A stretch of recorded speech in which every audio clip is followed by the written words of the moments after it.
Malam itu, gedung Balai Seni Surabaya di Jalan Pemuda tampak berkilauan, seperti mahkota emas di bawah lampu-lampu sorot yang terang. Acara gala amal tahunan sedang berlangsung, dengan para tamu berpakaian elegan, berbaur di antara lukisan-lukisan karya seniman ternama Indonesia. Sebuah acara yang seharusnya penuh kehangatan dan kemewahan, tak disangka-sangka, menjadi saksi sebuah tragedi mengerikan. Tuan rumah acara mega tersebut adalah Bambang Brajamusti, seorang kolektor seni kondang yang dikenal karena kecintaannya pada seni rupa modern. Bambang adalah sosok yang sangat dihormati di kalangan elit Surabaya. Ia seorang dermawan, pecinta seni, dan pengusaha sukses yang memiliki reputasi tanpa celah. Ia dikenal sebagai orang yang murah hati, sering mendonasikan hasil koleksi pribadinya untuk museum-museum lokal. Namun, di balik senyuman hangat dan sikap ramahnya, ada rumor tentang sisi gelap dalam hidupnya. Beberapa orang mengatakan ia pernah terlibat transaksi ilegal di dunia seni, termasuk pembelian barang-barang seni hasil curian. Acara berjalan lancar hingga pukul 9 malam, ketika para tamu sedang menikmati sesi lelang lukisan yang dipajang di galeri utama. Salah satu karya yang paling dinanti adalah lukisan abstrak karya Rudi Sulistyo, seorang pelukis kenamaan yang karyanya jarang dipamerkan di publik. Lukisan berjudul Penyesalan itu bernilai fantastis, diperkirakan mencapai 5 miliar rupiah. Para tamu berkumpul di sekitar podium, mata mereka tertuju pada lukisan besar yang dipajang di tengah ruangan. Namun, saat para tamu mulai meninggalkan ruangan melanjutkan acara di lantai 2, terdengar jeritan keras dari salah satu sudut galeri. Semua orang langsung berlarian menuju sumber suara, hanya untuk menemukan tubuh Bambang Brajamusti tergeletak di dekat lukisan Rudi Sulistyo. Kepalanya bersimbah darah, dan sebuah vas kristal besar tergeletak di dekatnya, tampaknya digunakan sebagai senjata pembunuhan. Yang lebih mengejutkan lagi, lukisan mahal itu telah lenyap tanpa jejak. Tidak butuh waktu lama, berita pembunuhan itu sampai ke telinga Indrabayu Fardana. Profiler andalan Polda Jatim ini tiba di lokasi kurang dari 1 jam setelah kejadian, diiringi Parikesit Reksobumi, wartawan investigasi harian Pendulum. Mereka berdua selalu datang berpasangan dalam kasus-kasus besar, meskipun metode kerja mereka seringkali bertentangan. Indrabayu dengan pendekatan metodis dan analitisnya, seringkali terlihat tidak sabar dengan cara Parikesit yang impulsif dan kadang nekat. Namun, di balik semua itu, kedua pria ini saling menghormati dan memahami nilai sinergi mereka. Indrabayu muncul dengan jaket kulit coklatnya yang khas, sarung tangan hitam sudah terpasang di tangannya. Matanya yang tajam langsung menyapu sekeliling ruangan, mencatat setiap detail penting. Di sisinya, Parikesit tampak lebih santai dengan jaket jin birunya yang sedikit kusut, kamera tergantung di lehernya. Wartawan itu langsung sibuk mengambil foto-foto TKP, sebelum polisi resmi menutup area tersebut. Seperti biasa, kau datang terlalu cepat, gumam Indrabayu sambil membuka buku catatan kecilnya. Aku hanya ingin memastikan cerita ini tidak hilang begitu saja, jawab Parikesit dengan seringai. Lagi pula, aku tahu kau butuh pandangan segar. Indrabayu tidak menjawab, fokus sepenuhnya tertuju pada tubuh Bambang yang masih terbaring di lantai. Ia berjongkok, memperhatikan posisi tubuh korban, arah percikan darah, dan jejak-jejak lain di sekitarnya. Matanya menyipit saat melihat sebuah sobekan kecil kain yang tersangkut di tepi meja pajangan. Ia meraih pinset dan memasukkan potongan kain itu ke dalam plastik bukti. Seseorang berusaha membersihkan jejaknya, katanya pelan, lebih kepada diri sendiri daripada kepada Parikesit. Tapi mereka terburu-buru. Parikesit mendekat, mengamati apa yang dilakukan Indrabayu. Kau pikir ini perampokan? Bukan sekadar perampokan, kata Indrabayu. Ini lebih personal. Lihatlah posisi tubuhnya. Dia dibunuh dari belakang, tapi lukisan itu diambil setelahnya. Itu artinya, si pembunuh punya motivasi ganda, yaitu membunuh dan mengambil barang bernilai tinggi. Komisaris Hendro Santoso tiba tak lama kemudian, menginstruksikan tim forensik untuk segera memproses TKP. Ia memberikan lampu hijau kepada Indrabayu untuk memimpin penyelidikan profil psikologis pelaku. Sementara itu, Parikesit mulai mewawancarai beberapa tamu yang hadir di acara tersebut. Salah satu saksi utama adalah Nyonya Ratna Dewi, seorang kolektor seni yang juga teman dekat Bambang. Wanita parubaya itu tampak pucat, matanya berkaca-kaca saat berbicara dengan Parikesit. Bambang adalah orang baik, katanya dengan suara gemetar. Dia tidak punya musuh, atau setidaknya, itulah yang dia tunjukkan kepada kami. Tapi, akhir-akhir ini, dia sering menerima ancaman. Ada beberapa orang yang tidak puas dengan cara dia berbisnis. Ancaman dari siapa? Tanya Parikesit. Nyonya Ratna menggeleng. Aku tidak tahu persis. Dia tidak pernah mau membicarakannya. Hanya bilang, ada hal-hal yang lebih baik tidak diketahui. Aku pikir itu hanya omong kosong, tapi sekarang. Parikesit mengangguk, mencatat informasi itu di buku kecilnya. Ia kemudian melanjutkan wawancara dengan beberapa tamu lain, termasuk seorang pengusaha bernama Arifin Sudarsono, yang diketahui memiliki hubungan bisnis dengan Bambang. Arifin tampak tenang, bahkan terlalu tenang untuk situasi seperti ini. Bambang adalah mitra bisnis yang baik, kata Arifin dengan nada datar. Tapi, ya, kami sering berdebat soal harga-harga seni. Itu normal dalam bisnis, kan? Tidak ada masalah pribadi? Tanya Parikesit. Tidak sama sekali, jawab Arifin, meskipun ekspresi wajahnya tidak meyakinkan. Sementara itu, Indrabayu telah menemukan beberapa petunjuk penting. Selain sobekan kain, ia juga menemukan jejak sepatu ukuran besar di dekat tubuh korban. Jejak itu mengarah ke pintu belakang, yang terhubung langsung ke lorong servis. Dari pola langkahnya, Indrabayu bisa menyimpulkan pelaku bergerak cepat, tetapi tidak terlalu panik. Pelaku ini profesional, katanya kepada Komisaris Hendro. Dia tahu apa yang harus dilakukan dan bagaimana melakukannya tanpa meninggalkan banyak jejak. Tapi dia membuat kesalahan kecil, dia terlalu percaya diri. Di salah satu sudut ruangan, Indrabayu duduk di kursi lipat sambil memainkan harmonika tua peninggalan ayahnya.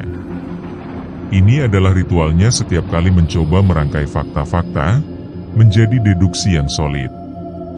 Parikesit duduk di sebelahnya, mengamati dengan penuh rasa ingin tahu.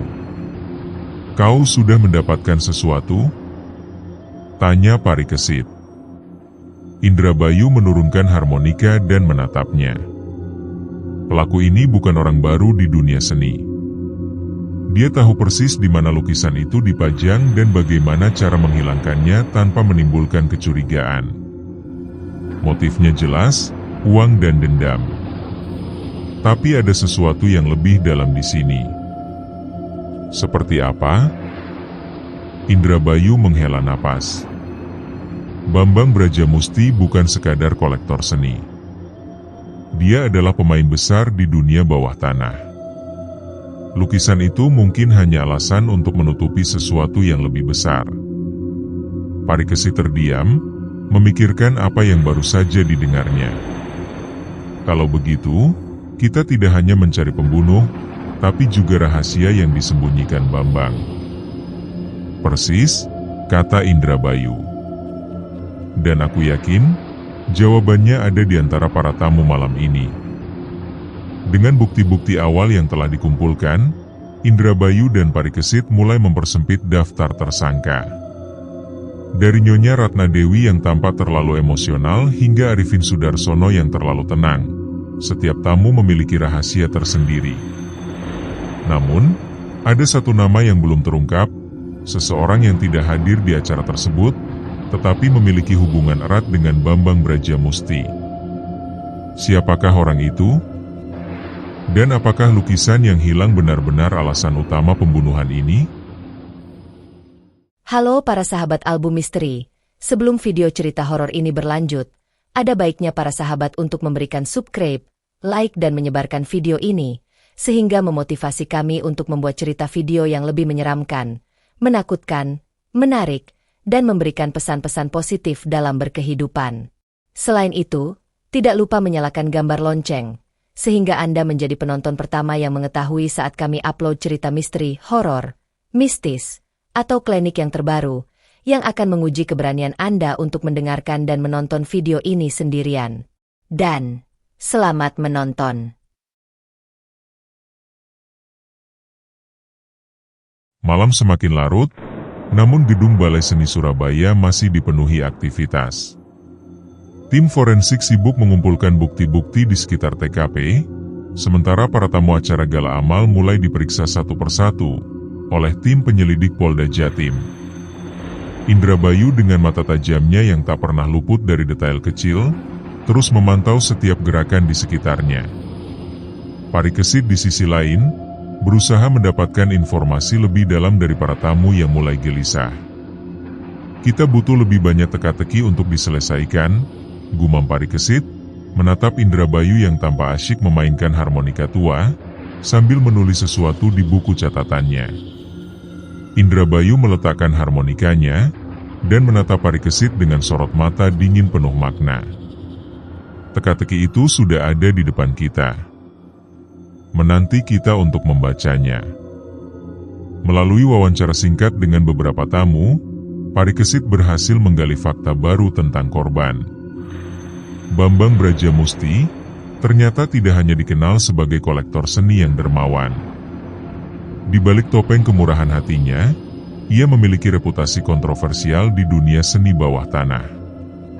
Beberapa sumber menyebutkan Bambang sering terlibat dalam transaksi ilegal, termasuk membeli lukisan-lukisan hasil curian, atau barang-barang seni palsu yang dijual kembali sebagai orisinil.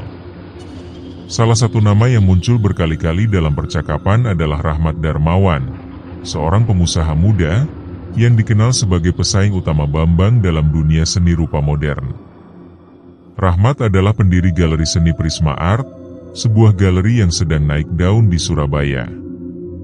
Hubungan antara Bambang dan Rahmat diketahui tegang, bahkan sempat terjadi perselisihan publik soal kepemilikan beberapa karya seni bernilai tinggi. Namun, ada satu hal yang membuat Indrabayu tertarik. Rahmat tidak terlihat di acara gala amal malam itu. Ia tidak masuk dalam daftar tamu resmi, meskipun kehadirannya penting mengingat reputasinya di kalangan elit seni. Kenapa dia tidak datang? Tanya Indrabayu pada Parikesit, yang langsung mengerti maksud pertanyaan itu. Aku akan mencari tahu, jawab Parikesit, lalu mengeluarkan ponselnya untuk mencari informasi tentang Rahmat. Sementara itu, Indrabayu melanjutkan analisisnya di TKP. Ia memperhatikan jejak sepatu besar yang mengarah ke pintu belakang. Setelah memeriksa rekaman CCTV lorong servis, ia menemukan sesuatu yang mencurigakan. Seorang pria bertubuh tinggi, mirip dengan ukuran jejak sepatu di TKP, terlihat keluar dari gedung melalui pintu darurat sekitar 10 menit setelah pembunuhan terjadi. Pria itu mengenakan hoodie hitam, membawa tas besar di pundaknya. CCTV ini tidak cukup jelas untuk mengidentifikasi wajahnya, kata Indrabayu kepada Komisaris Hendro Santoso, yang ikut melihat rekaman tersebut.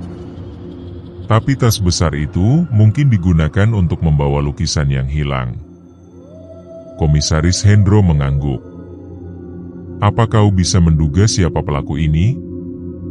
Bisa jadi orang suruhan, jawab Indrabayu. Ada indikasi pembunuhan ini direncanakan dengan matang. Pelaku tidak hanya ingin membunuh, tetapi juga membersihkan jejak dengan menghilangkan lukisan itu. Lukisan Rudi Sulistyo yang hilang menjadi fokus utama penyelidikan.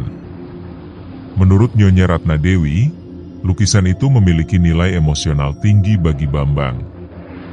Ia membelinya dari Rudi Sulistyo sendiri beberapa tahun lalu, bahkan rela membayar harganya 2 kali lipat dari harga pasar demi mendapatkannya. Lukisan penyesalan itu spesial karena menggambarkan masa lalu Bambang, kata Nyonya Ratna saat diwawancarai lagi oleh Parikesit. Dia pernah bilang lukisan itu adalah cerminan dirinya yang kompleks, abstrak, tapi juga rapuh. Parikesit mencatat informasi itu. Ia mulai merasa lukisan tersebut mungkin lebih dari sekadar barang seni.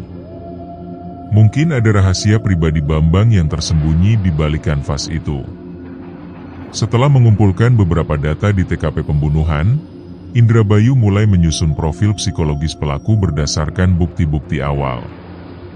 Pertama, pembunuhan tersebut memiliki motif ganda, bukan sekadar kejahatan impulsif, tapi pelaku memiliki motif pribadi yaitu dendam terhadap Bambang, dan motif material dengan menghilangkan lukisan yang mungkin memiliki nilai sentimental atau rahasia. Kedua, pelaku sangat profesional berdasar pada caranya membersihkan jejak, yang menunjukkan memiliki pengalaman dalam dunia kejahatan, sehingga mengetahui cara bergerak cepat tanpa menimbulkan keributan. Ketiga, pelaku memiliki pengetahuan dunia seni, dan tahu betul cara menghilangkan lukisan, yang dipajang di tengah acara ramai seperti ini. Keempat, pelaku memiliki hubungan dengan korban, baik secara pribadi maupun profesional. Indrabayu menulis kesimpulan sementara di buku catatannya, pelaku kemungkinan besar orang yang pernah bekerja sama dengan Bambang, atau memiliki dendam pribadi padanya. Lukisan itu adalah kunci utama kasus ini. Parikesit akhirnya berhasil mendapatkan alamat Rahmat Darmawan melalui salah satu kenalannya di dunia seni. Rahmat tinggal di sebuah apartemen mewah Surabaya Geraha Golf di Jalan Raya Golf Geraha Family, Duku Pakis, Surabaya Barat. Indrabayu dan Parikesit memutuskan untuk mengunjunginya keesokan harinya. Ketika mereka tiba, Rahmat menyambut mereka dengan senyum ramah, meskipun ada nada defensif dalam suaranya. "Aku tidak hadir di acara gala amal, karena ada urusan bisnis penting," katanya. "Aku tidak tahu apa-apa soal pembunuhan itu." Indrabayu memperhatikan ekspresi wajah Rahmat dengan cermat. Ada sesuatu yang disembunyikan pria itu, meskipun berusaha keras terlihat tenang. "Apakah Anda memiliki hubungan dekat dengan Bambang Brajamusti?" tanya Indrabayu. Rahmat menghela napas. "Ya, kami pernah bekerja sama, tapi hubungan itu berakhir buruk. Dia mencoba merusak reputasi galeriku dengan menyebarkan rumor palsu tentang karya-karya palsu." "Dan bagaimana perasaan Anda tentang itu?" tanya Parikesit. Rahmat tersenyum sinis. "Aku tidak membunuhnya kalau itu yang kalian pikirkan. Aku punya lebih banyak hal untuk dilakukan, daripada membuang-buang waktu dengan dendam." Meskipun Rahmat tampak yakin, Indrabayu tidak sepenuhnya percaya. Ia meminta izin untuk melihat ruang kerja Rahmat, tempat ia menyimpan koleksi seninya. Di sana, Indrabayu menemukan sesuatu yang menarik. Sebuah katalog lelang yang mencantumkan lukisan penyesalan karya Rudi Sulistyo, dengan catatan tangan Rahmat di pinggirnya. Catatan itu berbunyi, harus didapatkan dengan cara apapun.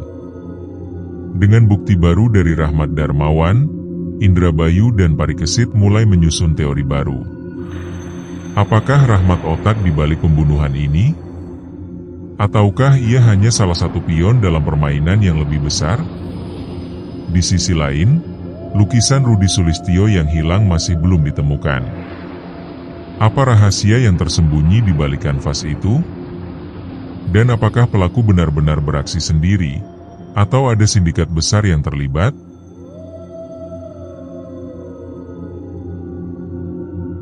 Setelah kunjungan ke apartemen Rahmat Darmawan, Indrabayu dan Parikesit kembali ke markas Polda Jatim.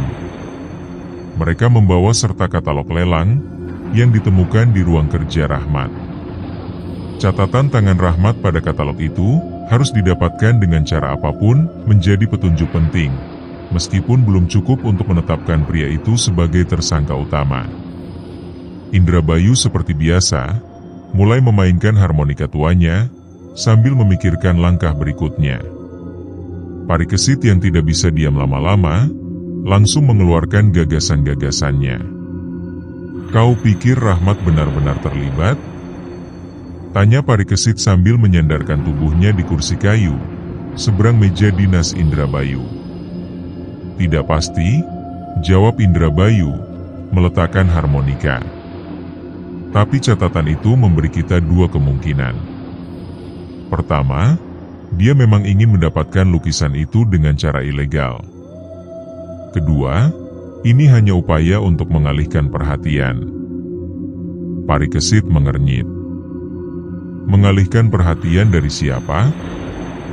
"Dari orang yang sebenarnya berada di balik pembunuhan ini," kata Indrabayu, matanya menyipit.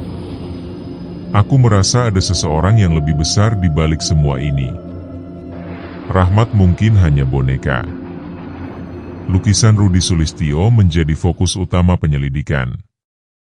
Menurut rekaman CCTV galeri seni lokal, lukisan itu sempat dipamerkan beberapa bulan lalu dalam sebuah pameran kolektif.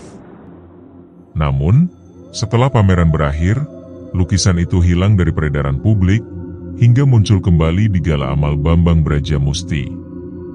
Parikesit berhasil melacak salah satu kurator pameran tersebut, seorang wanita bernama Dewi Kusumawardani. Dewi adalah seorang ahli seni rupa, yang dikenal karena ketelitian dan integritasnya. Ia juga memiliki hubungan erat dengan Bambang, meskipun hubungan itu tanpa profesional. "Aku ingat betul lukisan itu," kata Dewi saat ditemui di galerinya. "Bambang sangat tertarik padanya, bahkan datang berkali-kali untuk melihatnya. Aku merasa ada sesuatu yang spesial baginya tentang lukisan itu. Apakah Anda tahu alasan spesifiknya?" tanya Indrabayu. Dewi menggeleng. "Tidak. Tapi aku pernah mendengar dia berbicara sendiri di depan lukisan itu, seolah-olah sedang berdialog dengan dirinya sendiri." Indrabayu mencatat informasi itu. Ada kemungkinan lukisan itu bukan sekadar karya seni, tetapi juga cerminan masa lalu Bambang yang penuh rahasia. Apakah lukisan itu menyembunyikan sesuatu? Atau mungkin ada sesuatu di bawah kanvas? Melalui jaringan kontaknya, Parikesit berhasil mendapatkan foto reproduksi lukisan Rudi Sulistyo. Lukisan itu tampak abstrak, dengan warna-warna gelap yang dominan dan coretan-coretan acak, yang membentuk pola tak teratur. Namun, setelah memperbesar foto tersebut, Indrabayu menemukan sesuatu yang mencurigakan, serangkaian garis tipis yang tampak seperti kode Morse. "Kau lihat ini?" tanya Indrabayu, menunjukkan gambar yang sudah di-zoom pada Parikesit. Parikesit mengamati dengan cermat. "Ini seperti sandi?" Indrabayu mengangguk. Rudi Sulistyo dikenal sebagai pelukis eksperimental. Dia sering menyisipkan pesan-pesan tersembunyi dalam karyanya. "Aku yakin ini adalah kode." Setelah beberapa jam menerjemahkan kode Morse tersebut, menggunakan aplikasi digital, mereka akhirnya mendapatkan sebuah kalimat pendek, "Rahasia keluarga Brajamusti." "Inilah alasan sebenarnya kenapa lukisan itu dicuri," kata Indrabayu. "Seseorang ingin melindungi rahasia ini." Untuk memahami lebih dalam dunia seni bawah tanah, Parikesit memutuskan menyamar sebagai kolektor seni pemula. Ia menghadiri pertemuan rahasia para pedagang seni gelap di sebuah gudang tua di pinggiran Surabaya Utara. Di sana, ia bertemu dengan seorang informan anonim yang mengaku tahu banyak tentang transaksi ilegal di dunia seni. "Bambang Brajamusti bukan nama asing di dunia kami," kata informan itu dengan nada rendah. "Dia sering membeli barang-barang curian, lalu menjualnya kembali sebagai orisinil. Tapi beberapa tahun lalu, dia mulai melibatkan diri dalam sesuatu yang lebih besar, pemalsuan dokumen warisan keluarga. Dokumen warisan? Tanya Parikesit, penasaran. Informasi lebih lanjut harus dibayar mahal, kata informan itu sambil tersenyum sinis. Parikesit memberikan sejumlah uang sebagai imbalan, dan informan itu melanjutkan ceritanya. Ada rumor Bambang menemukan dokumen kuno yang berisi rahasia keluarga Brajamusti. Dokumen itu terkait dengan tanah-tanah warisan yang nilainya mencapai triliunan rupiah. Tapi dia tidak pernah mempublikasikan. Sebaliknya, menyimpannya rapat-rapat. Informasi ini langsung dilaporkan kepada Indrabayu, yang segera menghubungkan semuanya. Kode Morse di lukisan itu pasti merujuk pada dokumen warisan keluarga Brajamusti. Dan jika dokumen itu benar-benar ada, maka motif pembunuhan ini bukan lagi masalah dendam atau uang, melainkan perebutan kekuasaan dan warisan. Dengan data baru yang didapatkan Parikesit dari informan anonim, maka Indrabayu menyusun profil baru pelaku. Pertama, pelaku memiliki motif utama terkait perebutan dokumen warisan keluarga Brajamusti. Kedua, pelaku memiliki keahlian dunia seni, yang sangat memahami dunia seni modern, termasuk teknik eksperimental seperti sandi Morse dalam lukisan. Ketiga, pelaku kemungkinan memiliki hubungan keluarga, atau hubungan dekat dengan keluarga Brajamusti, baik secara darah maupun bisnis. Keempat, pelaku memiliki profesionalisme tinggi, sehingga mampu melakukan pembunuhan yang direncanakan dengan matang, menunjukkan pelaku adalah seorang yang terbiasa beroperasi di dunia hitam. Setelah mendapatkan informasi baru, Indrabayu dan Parikesit kembali mengunjungi Rahmat Darmawan. Kali ini, mereka membawa bukti kuat, foto reproduksi lukisan yang memperlihatkan kode Morse, serta informasi tentang dokumen warisan keluarga Brajamusti. Kau tahu sesuatu tentang dokumen warisan ini, kan? Tanya Indrabayu, meletakkan foto reproduksi di atas meja.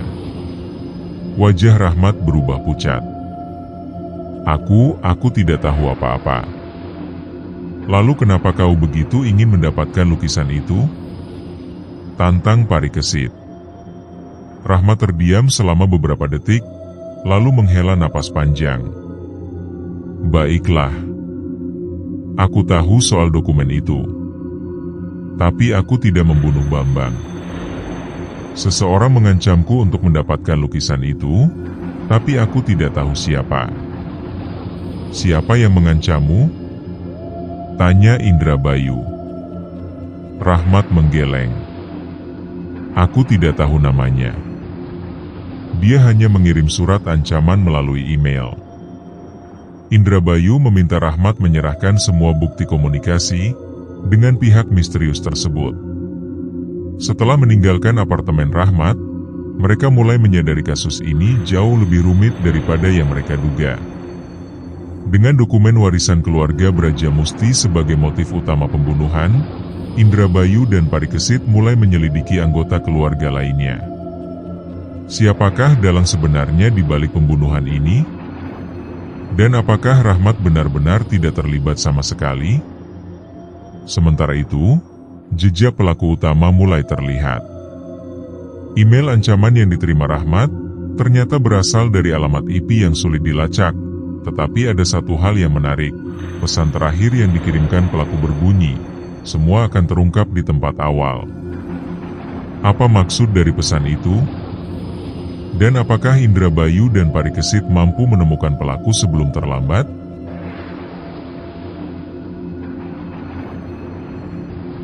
Malam itu, angin dingin berhembus di sekitar gedung Balai Seni Surabaya. Indrabayu dan Parikesit kembali ke lokasi pembunuhan Bambang Brajamusti. Pesan terakhir dari pelaku yang diterima Rahmat Darmawan, semua akan terungkap di tempat awal, ternyata membawa mereka kembali ke sini. Tempat awal, gumam Indrabayu sambil menatap gedung megah itu. Apa maksudnya? Parikesit mengangkat bahu. Entahlah. Mungkin ini tentang galeri seni? Atau mungkin sesuatu yang lebih spesifik? Indrabayu tidak menjawab. Matanya menyipit saat ia memeriksa ulang pintu belakang gedung, tempat jejak sepatu besar mengarah ke lorong servis. Ia merasa ada sesuatu yang belum disingkap sepenuhnya di sini. Tim forensik telah membersihkan TKP beberapa hari lalu, tetapi Indrabayu tahu detail-detail kecil seringkali terlewatkan orang lain. Ia mulai memeriksa setiap sudut ruangan dengan cermat, menggunakan lampu ultraviolet untuk mencari jejak-jejak yang tak terlihat dengan mata telanjang. Tiba-tiba, matanya tertuju pada sebuah retakan kecil di dinding dekat podium pajangan lukisan.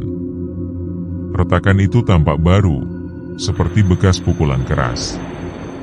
Indrabayu memperhatikan lebih dekat dan menemukan serpihan kayu kecil yang terselip di dalamnya. Inilah yang kita lewatkan sebelumnya, katanya kepada Parikesit, menunjukkan serpihan kayu itu. Apa artinya? Tanya Parikesit. Benda ini bukan bagian dari gedung. Ini adalah potongan dari sebuah kotak atau wadah kecil, jawab Indrabayu. Dan jika aku tidak salah, itu adalah tempat dokumen warisan keluarga Brajamusti disembunyikan. Indrabayu dan Parikesit melanjutkan investigasi mereka ke lorong servis, tempat CCTV merekam pria bertubuh tinggi membawa tas besar setelah pembunuhan terjadi. Di ujung lorong, mereka menemukan sebuah gudang kecil yang biasa digunakan untuk menyimpan peralatan kebersihan. Gudang itu terkunci, tetapi Parikesit berhasil membuka kuncinya dengan alat sederhana. Di dalam gudang, mereka menemukan barang-barang yang membuat bulu roma berdiri, sepotong kain hitam yang cocok dengan sobekan kain yang ditemukan di TKP, serta sebuah sapu tangan bernoda darah. Namun, yang paling mencengangkan adalah sebuah kotak kayu kecil yang terbuka, isinya kosong. Inilah tempatnya, kata Indrabayu, memegang kotak kayu itu dengan hati-hati menggunakan sarung tangan kulitnya. Dokumen warisan keluarga Brajamusti pernah disimpan di sini. Parikesit mengambil foto kotak itu. Jadi, pelaku tidak hanya ingin menghilangkan lukisan, tapi juga dokumen itu. Tepat, kata Indrabayu. Tapi kenapa dia meninggalkan kotak ini di sini? Apakah dia terburu-buru? Atau ini bagian dari rencananya untuk mengalihkan perhatian? Untuk mendapatkan pemahaman lebih dalam tentang dokumen warisan keluarga Brajamusti, Indrabayu dan Parikesit memutuskan menggali latar belakang keluarga korban. Mereka menemui Widya Brajamusti, adik Bambang yang jarang terlihat di publik. Widya tinggal di sebuah rumah tua di pinggiran Surabaya Selatan, jauh dari keramaian dunia seni. Ketika mereka tiba, Widya tampak sangat terkejut. Wanita parubaya itu tampak rapuh, matanya berkaca-kaca saat berbicara tentang kakaknya. Aku sudah tahu soal kematiannya, kata Widya dengan suara gemetar. Tapi aku tidak bisa membantu apapun. Aku sudah lama tidak berhubungan dengan Bambang. Mengapa? Tanya Indrabayu. Widya menghela napas panjang. Ada masalah keluarga yang tidak pernah terselesaikan. Ayah kami meninggalkan warisan besar, tetapi Bambang selalu mengklaim semuanya miliknya sendiri. Dia bahkan tidak pernah memberiku bagian apapun. Apakah Anda tahu tentang dokumen warisan? Tanya Parikesit. Widya menggeleng. Aku tidak tahu apa-apa tentang dokumen itu. Tapi, aku pernah melihat Bambang menyimpan sesuatu di kotak kayu kecil di rumahnya. Dia bilang itu adalah kunci masa depan keluarga. Indrabayu dan Parikesit saling berpandangan. Kotak kayu kecil yang ditemukan di gudang servis, pasti benda yang dimaksud Widya. Keterangan tambahan dari Widya itu, membuat Indrabayu mulai menyusun profil baru pelaku. Pertama, pelaku memiliki motif utama untuk membunuh Bambang Brajamusti, yaitu perebutan hak atas tanah-tanah warisan keluarga Brajamusti.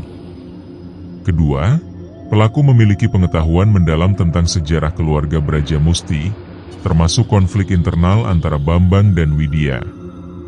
Ketiga, pelaku memiliki keahlian teknis yang dibuktikan dengan kemampuan membuka kotak kayu yang tidak meninggalkan banyak jejak. Keempat, pelaku memiliki hubungan erat dengan korban, sehingga memiliki akses langsung ke kotak kayu yang disimpan Bambang, yang menunjukkan pelaku seorang yang dipercaya korban. Sebelum meninggalkan rumah Widya, Indrabayu memutuskan menggali lebih dalam. Ia merasa ada sesuatu yang disembunyikan wanita itu. Anda yakin tidak tahu apa-apa tentang dokumen warisan itu? Tanya Indrabayu, matanya menatap tajam ke arah Widya. Widya tampak gugup, tangannya gemetar saat memegang secangkir teh. Aku tidak tahu apa-apa. Indrabayu berdiri, mendekati Widya. Kalau begitu, mengapa Anda masih menyimpan kunci duplikat kotak kayu itu? Widya tampak terkejut. Aku tidak tahu apa yang kau bicarakan. Indrabayu merogoh saku jaketnya, mengeluarkan sebuah kunci kecil yang ditemukan di gudang servis. Ini milik Anda, kan? Widya akhirnya menyerah. Baiklah. Aku memang punya kunci duplikat. Tapi aku tidak membunuh Bambang. Aku hanya ingin mendapatkan bagianku dari warisan. Siapa yang membantu Anda? Tanya Parikesit. Widya menggeleng. Aku bekerja sendiri. Aku hanya ingin memastikan mendapatkan apa yang menjadi hakku. Dengan Widya Brajamusti sebagai tersangka baru, Indrabayu dan Parikesit mulai menyatukan semua potongan teka-teki. Apakah Widya benar-benar bekerja sendiri, ataukah ada dalang lain di balik semua ini? Sementara itu, dokumen warisan keluarga Brajamusti masih belum ditemukan. Kemana dokumen itu dibawa? Dan apakah pelaku utama benar-benar beraksi untuk dirinya sendiri, atau hanyalah bagian dari sindikat yang lebih besar?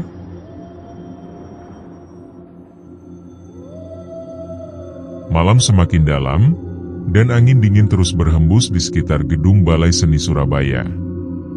Indrabayu dan Parikesit kembali ke mobil mereka, setelah meninggalkan rumah Widya Brajamusti. Mereka membawa serta bukti baru, kunci duplikat kotak kayu dan pengakuan Widya memiliki akses ke warisan keluarga. Namun, ada sesuatu yang mengganjal dalam benak Indrabayu. Widya tidak cukup kuat untuk melakukan ini sendiri, gumam Indrabayu sambil menyalakan lampu mobil. Dia hanya pion. Parikesit mengangkat alisnya. Kau pikir ada seseorang yang memanfaatkannya? Ya, jawab Indrabayu dengan nada tegas. Seseorang yang lebih pintar dan lebih berkuasa. Widya mungkin hanya dimanfaatkan untuk mendapatkan dokumen itu. Untuk melacak siapa yang berada di balik pembunuhan ini, Indrabayu memutuskan menyelidiki email ancaman yang diterima Rahmat Darmawan. Email tersebut berasal dari alamat IP anonim yang sulit dilacak, tetapi Parikesit memiliki kontak dengan seorang ahli teknologi bernama Arya Wijaya, seorang hacker etis yang sering bekerja sama dengan media investigasi. Aku bisa mencoba melacak alamat IP-nya, kata Arya saat bertemu dengan Indrabayu dan Parikesit di sebuah kafe malam. Tapi butuh waktu. Setelah beberapa jam bekerja dengan laptopnya, Arya akhirnya menemukan sesuatu. Alamat IP ini berasal dari sebuah warnet di pusat kota. Tapi ada jejak lain yang lebih menarik. Email ini dikirim menggunakan perangkat lunak terenkripsi tinggi, yang biasanya digunakan agen rahasia atau sindikat besar. Indrabayu mengernyit. Jadi pelaku ini bukan orang biasa. Bisa jadi, kata Arya. Dan ada satu hal lagi. Jejak digital ini saling terhubung dengan kasus pencurian lukisan lain di Jakarta beberapa bulan lalu. Informasi keterkaitan dengan kasus pencurian lukisan di Jakarta itu membuka mata Indrabayu dan Parikesit. mereka mulai menyadari pembunuhan Bambang Brajamusti bukan sekadar konflik keluarga atau dendam pribadi. Ini adalah bagian dari operasi sindikat pencuri seni internasional yang telah lama beroperasi di Indonesia. Parikesit menghubungi salah satu kenalannya di dunia seni, seorang kurator senior bernama Sri Handayani. Dia seorang yang sangat dihormati di kalangan kolektor seni, seringkali menjadi penengah dalam transaksi ilegal. Ada desas-desus tentang sindikat yang menjual barang-barang seni curian kepada kolektor internasional, kata Sri saat bertemu dengan Parikesit di galerinya. Mereka sangat rapi dan jarang tertangkap. Tapi aku pernah mendengar nama Victor Tan. Siapa dia? Tanya Parikesit. Seorang pengusaha kaya dari Singapura yang memiliki jaringan luas di dunia seni gelap, jawab Sri. Dia dikabarkan memiliki hubungan dengan beberapa kolektor di Surabaya, termasuk Bambang Brajamusti. Nama Victor Tan langsung menarik perhatian Indrabayu. Ia meminta Parikesit mencari informasi lebih lanjut tentang pria itu. Setelah beberapa jam riset, mereka menemukan data Victor Tan adalah pemilik galeri seni Art Horizon di Singapura. Galeri itu terkenal menjual karya-karya seni modern dari seluruh dunia, tetapi juga dicurigai sebagai kedok untuk transaksi ilegal. Victor Tan sering datang ke Surabaya untuk bertemu kolektor lokal, kata Parikesit. Dan dia terakhir terlihat di acara gala amal sebelum pembunuhan terjadi. Indrabayu mengangguk. Ini cocok dengan profil pelaku, seseorang yang profesional, memiliki pengetahuan mendalam tentang dunia seni, dan terlibat dalam jaringan internasional.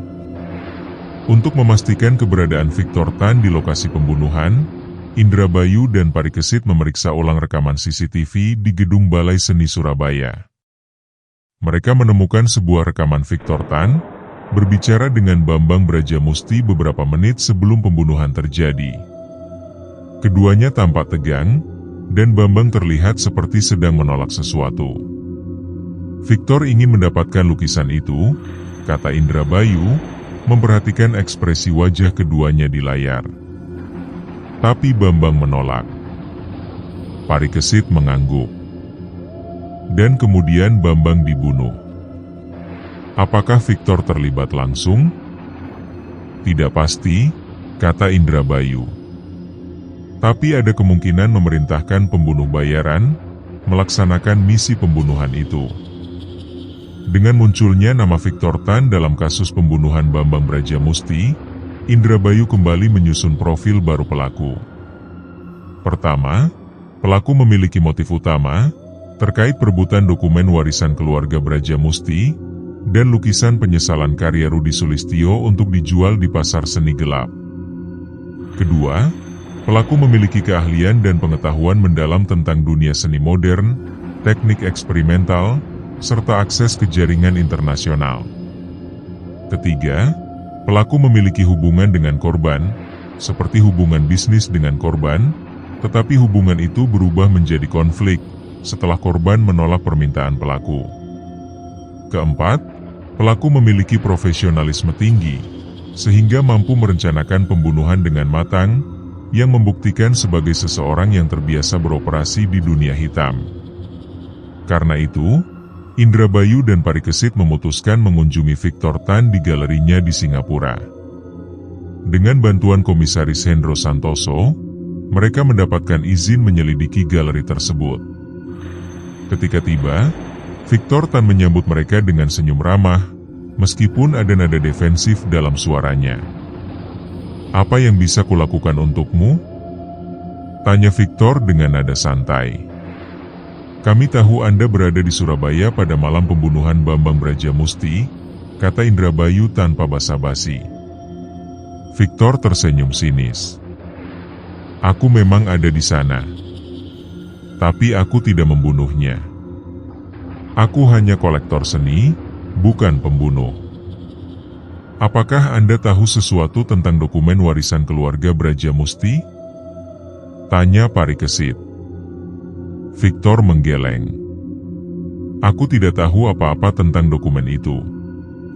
Yang aku inginkan hanyalah lukisan penyesalan karya Rudi Sulistyo.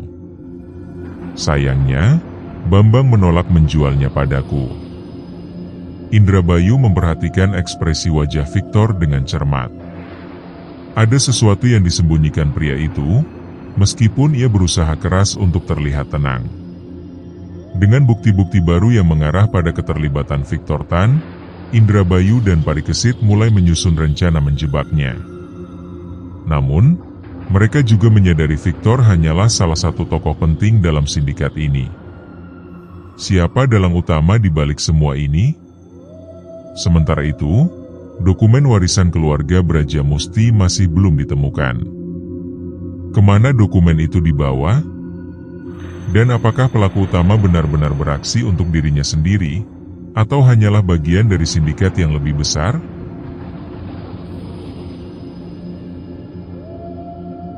Setelah kunjungan ke Galeri Victor Tan di Singapura, Indrabayu dan Parikesit kembali ke Surabaya dengan banyak pertanyaan yang belum terjawab. Meskipun Victor Tan tampak tenang selama interogasi, ada sesuatu dalam caranya berbicara yang membuat Indrabayu yakin pria itu menyembunyikan sesuatu. Victor adalah pemain besar, kata Indrabayu sambil memainkan harmonika tuanya di kursi belakang mobil. Tapi dia bukan dalang utama. Ada orang lain yang mengendalikan sindikat ini. Parikesit yang duduk di kursi penumpang, mengangguk. Kita perlu menemukan orang-orang suruhan Victor. Mereka pasti memiliki jejak yang bisa kita lacak. Indrabayu dan Parikesit mulai menyelidiki dunia bawah tanah seni di Surabaya lebih dalam. Melalui jaringan kontak Parikesit, mereka mendapatkan informasi tentang seorang pengusaha lokal bernama Hendra Kusuma, yang dikenal sebagai perantara antar kolektor seni dan pasar gelap. Hendra seringkali menjadi perpanjangan tangan sindikat internasional dalam transaksi ilegal. Mereka mengunjungi sebuah gudang tua di pinggiran Surabaya Timur, tempat Hendra diketahui sering bertemu dengan kolega-koleganya. Ketika tiba, Indrabayu dan Parikesit menemukan Hendra sedang merapikan beberapa lukisan curian di dalam gudang. Hendra Kusuma? Tanya Indrabayu dengan nada dingin. Hendra tersentak kaget. Siapa kalian? Kami dari Polda Jatim, jawab Indrabayu. Kami ingin bicara soal pembunuhan Bambang Brajamusti. Wajah Hendra berubah pucat. Aku tidak tahu apa-apa tentang itu. Kalau begitu, kenapa Anda memiliki lukisan-lukisan curian itu? Tanya Parikesit, menunjuk pada barang-barang di sekitar gudang. Hendra menghela napas panjang. Baiklah. Aku hanya menjalankan perintah. Victor Tan meminta aku untuk mencari dokumen warisan keluarga Brajamusti dan membawanya padanya. Dan apakah Anda berhasil mendapatkannya? Tanya Indrabayu. Hendra menggeleng. Aku tidak tahu di mana dokumen itu disembunyikan. Tapi ada satu hal yang mungkin berguna bagi kalian. Victor sering berbicara dengan seseorang bernama Dalang. Kata Dalang langsung menarik perhatian Indrabayu. Ia segera meminta Parikesit mencari informasi lebih lanjut tentang istilah itu. Setelah beberapa jam riset, mereka menemukan kata Dalang adalah julukan seorang tokoh misterius di dunia seni gelap. Dalang diketahui sebagai otak di balik banyak pencurian seni besar di Asia Tenggara, tetapi identitasnya masih menjadi misteri. Dalang adalah orang yang mengendalikan semua operasi ini, kata Indrabayu. Victor hanyalah salah satu pionnya. Parikesit mengernyit. Lalu bagaimana cara kita menemukannya? Indrabayu tersenyum tipis. Kita harus menggunakan Victor sebagai umpan. Indrabayu dan Parikesit memutuskan menjebak Victor Tan untuk membocorkan informasi tentang Dalang. Dengan izin Komisaris Hendro, mereka menyiapkan operasi penyamaran. Indrabayu menyamar sebagai kolektor seni internasional, namanya Raden Arya, sementara Parikesit sebagai asistennya. Mereka menghubungi Victor melalui email anonim, mengaku sebagai kolektor yang tertarik membeli lukisan Rudi Sulistyo, sekaligus dokumen warisan keluarga Brajamusti. Victor segera merespons, mengundang mereka bertemu di sebuah restoran mewah di Jakarta. Pertemuan berlangsung di sebuah ruang pribadi di restoran tersebut. Victor tampak waspada, tetapi juga tertarik dengan tawaran uang besar yang dijanjikan Raden Arya. "Aku bisa membantu kalian mendapatkan lukisan itu," kata Victor. "Tapi dokumen warisan itu urusan Dalang." "Dan siapa Dalang?" tanya Indrabayu, memperhatikan ekspresi wajah Victor dengan cermat. Victor tersenyum sinis. "Kau tidak perlu tahu siapa dia. Yang penting, kau bisa mendapatkan barang-barangmu asalkan membayar harga yang tepat." Indrabayu meletakkan tas berisi uang tunai di atas meja. "Ini uang muka. Sekarang, bawa aku kepada Dalang." Victor tampak ragu sejenak, lalu akhirnya mengangguk. "Baiklah. Tapi ingat, jangan main-main dengannya. Dia tidak seperti kita." Victor membawa Indrabayu dan Parikesit ke sebuah villa terpencil di Bogor, tempat Dalang diketahui tinggal. Villa itu terlihat seperti rumah biasa dari luar, tetapi di dalamnya dipenuhi barang-barang seni curian dan dokumen-dokumen rahasia. Saat mereka masuk, seorang pria parubaya berambut putih dan mata tajam menyambut mereka. Pria itu duduk di kursi roda, tapi aura kekuasaannya begitu kuat. "Selamat datang Raden Arya," kata pria itu dengan suara rendah. "Aku sudah menunggu kedatanganmu." Indrabayu menatap pria itu dengan sorot mata dingin. "Jadi, kau Dalang?" Pria itu tersenyum tipis. "Ya. Dan kau bukan kolektor biasa, kan?" Indrabayu tidak menjawab. Ia segera memberi isyarat kepada Parikesit, yang langsung merekam situasi tersebut dengan kamera tersembunyi. Dalang mulai berbicara, seolah-olah ia tahu kehadiran Indrabayu dan Parikesit akan mengungkap semua rencananya. "Bambang Brajamusti adalah orang bodoh," kata Dalang dengan nada dingin. "Dia pikir bisa menyembunyikan dokumen warisan itu dariku. Tapi aku selalu tahu lukisan Rudi Sulistyo adalah kuncinya." "Kenapa kau membunuhnya?" tanya Parikesit. "Aku tidak membunuhnya," jawab Dalang. "Aku hanya memberi perintah. Pelaksana lapangan adalah orang-orangku." Indrabayu menatap Dalang dengan tajam. "Dan dokumen itu? Di mana sekarang?" Dalang tersenyum sinis. "Itu sudah aman di tanganku. Tapi kalian tidak akan pernah mendapatkannya." Sebelum Indrabayu dan Parikesit sempat bereaksi, alarm keamanan di villa itu berbunyi keras. Dalang telah menekan tombol darurat, memanggil tim keamanannya untuk menyerang. Dengan Dalang yang mengungkapkan perannya sebagai otak di balik semua ini, Indrabayu dan Parikesit harus bergerak cepat untuk menangkapnya sebelum melarikan diri. Namun, tim keamanan Dalang bukanlah lawan yang mudah.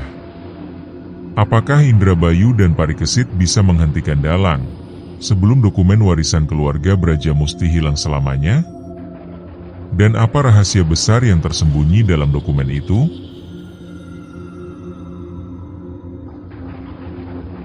Alarm keamanan terus berbunyi keras, menggema di seluruh villa Dalang. Indrabayu dan Parikesit segera menyadari mereka tidak punya banyak waktu.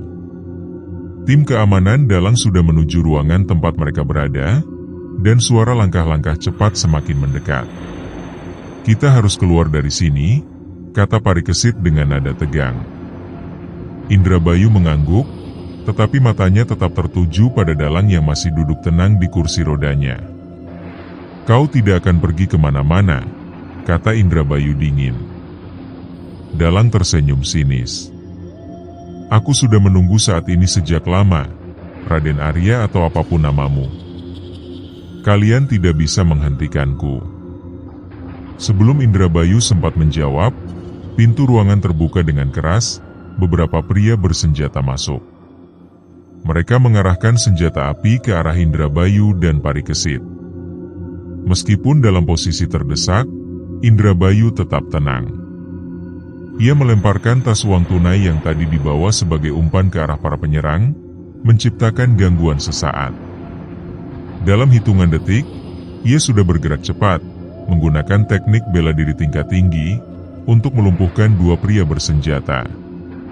Parikesit yang tidak memiliki kemampuan bela diri semahir Indrabayu, memanfaatkan keterampilannya sebagai wartawan investigasi. Ia melemparkan kamera tersembunyinya ke arah salah satu penjaga, membuatnya terkejut dan memberi celah bagi Indrabayu untuk melancarkan serangan lebih lanjut. Dalam beberapa menit, tim keamanan Dalang berhasil dilumpuhkan. Namun, Dalang sendiri telah menghilang. Ketika mereka memeriksa kursi rodanya, mereka menemukan bahwa itu hanya tiruan, sebuah alat untuk membuatnya tampak lemah. Dia tidak butuh kursi roda, gumam Indrabayu, memperhatikan jejak-jejak di lantai. Dia hanya berpura-pura. Indrabayu dan Parikesit mulai melacak jejak Dalang di villa tersebut. Mereka menemukan sebuah ruangan rahasia di balik lemari besar di salah satu sudut villa. Ruangan itu dipenuhi dokumen-dokumen kuno, lukisan-lukisan curian, dan barang-barang seni bernilai tinggi lainnya. Di tengah ruangan, ada sebuah kotak besi tua yang terkunci. Indrabayu segera menyadari, di ruangan inilah tempat Dalang menyimpan dokumen warisan keluarga Brajamusti. Aku akan membukanya, kata Indrabayu, merogoh saku jaketnya untuk mengeluarkan alat pembuka kunci kecil. Namun, sebelum sempat membuka kotak itu, sebuah suara rendah terdengar dari belakang mereka. Kalian pikir aku akan membiarkan kalian pergi begitu saja? Indrabayu dan Parikesit berbalik cepat, hanya untuk menemukan Dalang berdiri di ambang pintu dengan pistol di tangannya. Pria itu ternyata tidak butuh kursi roda sama sekali, ia hanya berpura-pura untuk mengecoh mereka. Dalang mengangkat pistolnya, menatap Indrabayu dan Parikesit dengan sorot mata dingin. Aku sudah bekerja bertahun-tahun untuk mendapatkan dokumen itu. Tidak ada yang bisa menghentikanku. Indrabayu tidak bergeming. Ia menatap Dalang dengan sorot mata tajam, mencoba membaca pola pikirnya. Apa isi dokumen itu? Apa yang membuatmu begitu ingin mendapatkannya? Dalang tersenyum sinis. Itu adalah kunci untuk menguasai tanah-tanah warisan keluarga Brajamusti. Nilainya mencapai triliunan rupiah. Dan sekarang, itu menjadi milikku. Indrabayu mengambil langkah kecil mendekati Dalang. Tapi apa gunanya uang jika kau harus hidup sebagai buronan? Dalang tertawa pendek. Aku sudah terbiasa hidup dalam bayang-bayang. Aku tidak takut padamu. Namun, Indrabayu tahu Dalang sedang gugup. Tangannya gemetar sedikit saat memegang pistol, dan napasnya tidak teratur. Ini adalah kesempatan mereka. Tanpa ragu, Indrabayu melemparkan harmonika tuanya ke arah Dalang, membuat pria itu terkejut dan menembakkan pistolnya ke arah yang salah. Dalam sepersekian detik, Indrabayu sudah melompat ke arah Dalang, melucuti pistolnya, dan menahan pria itu di lantai. Game over, kata Indrabayu, menatap Dalang dengan sorot mata dingin. Parikesit segera menghubungi tim kepolisian setempat untuk menangkap Dalang, dan menyita barang-barang bukti di villa tersebut. Mereka akhirnya berhasil membuka kotak besi itu, menemukan dokumen warisan keluarga Brajamusti di dalamnya.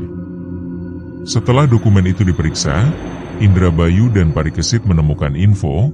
Dokumen tersebut berisi informasi tentang tanah-tanah warisan keluarga Brajamusti yang tersebar di seluruh Jawa Timur. Tanah-tanah itu tidak hanya bernilai ekonomi tinggi, tetapi juga memiliki nilai historis, merupakan bagian dari situs-situs budaya kuno.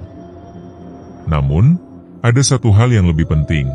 Dokumen itu juga berisi catatan-catatan tentang transaksi ilegal yang dilakukan anggota keluarga Brajamusti selama beberapa dekade. Bambang Brajamusti mencoba menyembunyikan catatan-catatan ini untuk melindungi reputasi keluarganya, tetapi dalang berniat menggunakan untuk keuntungan pribadi. Kasus pembunuhan Bambang Brajamusti akhirnya terungkap sepenuhnya. Dalang ditangkap dan diadili atas pembunuhan, pencurian seni, serta pemalsuan dokumen. Victor Tan dan jaringannya berhasil dibongkar, membawa cahaya ke dunia seni gelap yang selama ini beroperasi dalam bayang-bayang. Indrabayu dan Parikesit kembali ke Surabaya, membawa keadilan bagi korban dan keluarganya. Meskipun mereka tahu dunia kejahatan tidak akan pernah sepenuhnya hilang, mereka yakin setiap kasus yang mereka selesaikan adalah satu langkah menuju kebenaran. Setiap kejahatan meninggalkan jejak, kata Indrabayu, memainkan harmonika tuanya di bawah sinar matahari pagi. Dan aku hanya perlu menemukan pola di baliknya. Parikesit tersenyum. Seperti biasa, kau selalu benar. Keduanya saling pandang sejenak, lalu tertawa pelan. Mereka tahu petualangan mereka belum berakhir, masih banyak misteri lain yang menanti untuk dipecahkan. Tamat.